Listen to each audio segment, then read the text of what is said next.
Assalamualaikum warahmatullahi wabarakatuh. Selamat datang di channel Raden Sambang.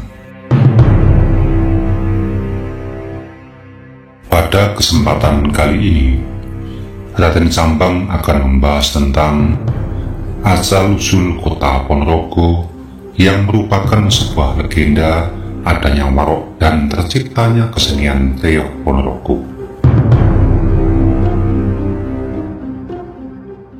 Ponorogo adalah sebuah kabupaten di Jawa Timur, terkenal dengan salah satu seni pertunjukan yang sangat khas, yaitu kesenian reog yang sekarang terkenal dengan nama reog Ponorogo.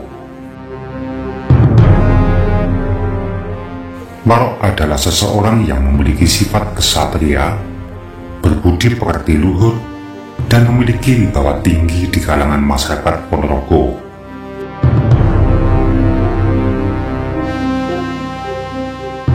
Kata warok berasal dari bahasa Jawa, yaitu wewarah, yang bermakna pengajaran.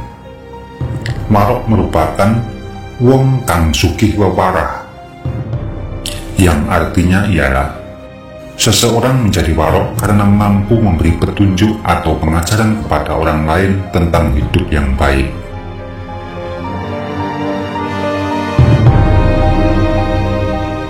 Sejarah warok berkaitan dengan sejarah Ponorogo yang dulunya bernama Wengker, yaitu daerah kekuasaan Majapahit yang pada saat itu dipimpin oleh Prabu Kertabumi yang bergelar Brawijaya V.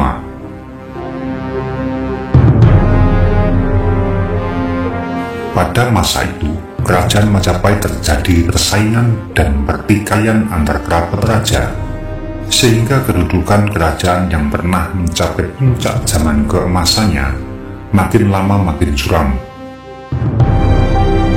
Ditambah dengan masuknya agama Islam yang sudah mulai banyak dipeluk oleh kalangan keraton sendiri, semakin menambah tajamnya pertentangan.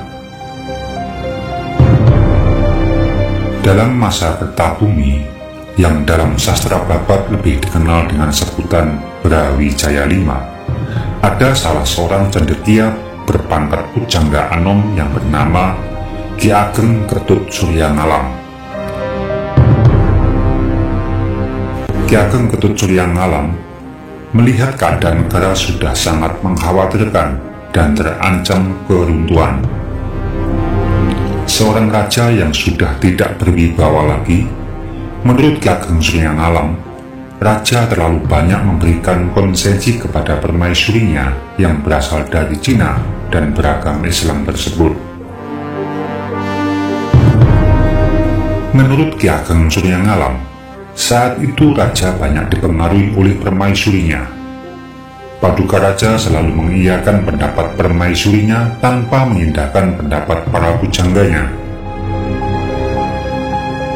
Karena sudah tidak diperlukan lagi di istana, maka Ki Ageng Suryangalam mengundurkan diri dari kerajaan Majapahit.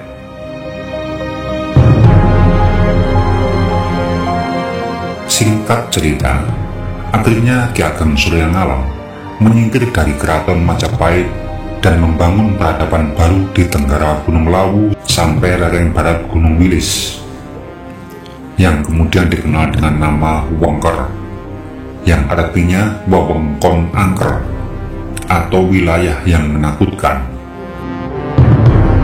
Tempat itu termasuk wilayah desa Kutu yang sekarang disebut Ponorogo. Dari sinilah akhirnya Ki Ageng Suryangalam lebih dikenal dengan nama Ki Ageng Kutu.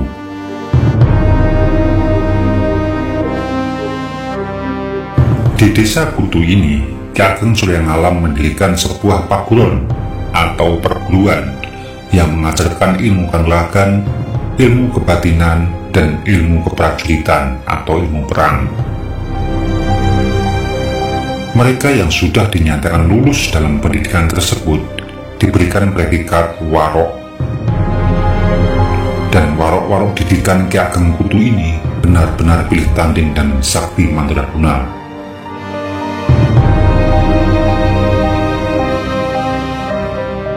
Perguruan yang ia dirikan para warok yang telah dia siapkan, bukan untuk memberontak ke kerajaan Majapahit, tetapi semua itu ia lakukan hanya untuk mempersiapkan atau antisipasi apabila nantinya peringatan yang akan dia lakukan ke Raja Majapahit menuai kontroversi.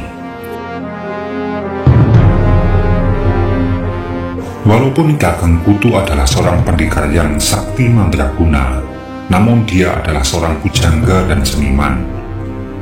Maka dalam memperjuangkan ideologinya ke Kerajaan Majapahit dengan menggunakan suaranya sudah tidak didengarkan lagi, maka ia menggunakan sarana kesenian untuk memperingatkan atas kekeliruan Raja Majapahit.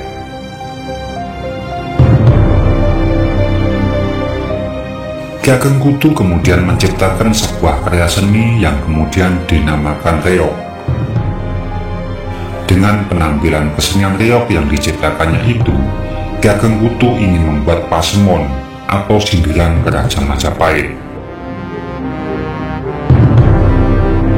Dalam karikatur seni reog tersebut, mengejawantahkan situasi negara Majapahit pada waktu itu. Dalam wujud reog tersebut, terdapat Singobarong sebagai pengejawantahan Raja Kertabumi yang sedang berkuasa di Majapahit. Di kepala Singobarong pada reog tersebut terdapat burung merak yang melambangkan bahwa permaisuri sedang menduduki kepala sang raja. Maksud dari kiasan tersebut adalah bahwa kewibawaan raja sudah dikalahkan oleh permaisurinya. Sang raja sudah ada dalam kendali permaisurinya. Pagelaran seni reog tersebut diselenggarakan di beberapa wilayah dengan tujuan agar pasemon atau sindiran tersebut bisa diketahui oleh Raja Majapahit. Selang beberapa waktu, sindiran peringatan Ki Ageng Kutu dalam seni reog tersebut akhirnya menuai hasil. Kritikan Ki Ageng Kutu tersebut akhirnya sampai ke Raja Majapahit. Namun kritikan tersebut malah membuat sang Raja Majapahit gundah. Ki Ageng Kutu dianggap telah merendahkan Raja Majapahit. Kemudian Raja Majapahit memerintahkan putranya, Pangeran Lembu Kanigoro, untuk menemui Ki Ageng Kutu dan mengajaknya menghadap ke Raja Majapahit. Mendapat perintah dari ayahnya yang merupakan Raja Majapahit, Pangeran Lembu Kanigoro segera melaksanakan tugasnya. Namun sebelum Pangeran Lembu Kanigoro menuju ke Wengker, ia singgah dulu ke rumah kakaknya Raden Patah di Demak Bintoro. Dia ingin mendiskusikan perintah ayahnya itu karena yang akan dihadapi bukan orang sembarangan, tapi dia adalah salah satu pujangga terbaik Kerajaan Majapahit yang sakti mandraguna.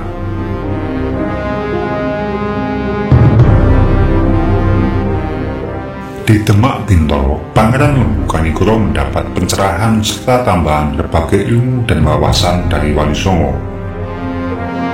Lebih dari itu, di Demak Bintoro inilah Pangeran Lembu Kanigoro memeluk agama Islam dan mengganti namanya menjadi Raden Katong. Setelah dirasa cukup, akhirnya Raden Katong melanjutkan perjalanannya ke Wengker dengan ditemani oleh seorang abdi setianya yang bernama Selo Aji. Sesampai di Wengker, mereka menuju ke kediaman Ki Ageng Mirah. Ki Ageng Mirah adalah seorang ulama keturunan Brawijaya yang menyebarkan agama Islam di wilayah Wengker. Keesokan harinya mereka bertiga, yaitu Raden Katong, Selo Aji, dan Ki Ageng Mirah menemui Ki Ageng Kutu.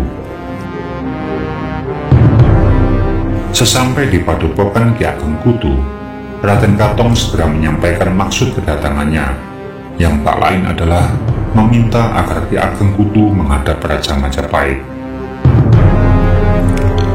Namun ternyata Ki Ageng Kutu tidak mau menghadap ke Majapahit, karena menurutnya percuma saja dia menghadap ke Raja Majapahit kalau Paduka Raja tidak mengindahkan perkataannya. Akhirnya Raden Katong pamit undur diri dan segera melaporkannya semua itu ke Raja Majapahit. Mendengar laporan tersebut, Prabu Brawijaya V semakin murka. Ki Ageng Kutu telah meremehkan perintah Raja Majapahit. Akhirnya sang Prabu segera memerintahkan pasukannya untuk menumpas Ki Ageng Kutu.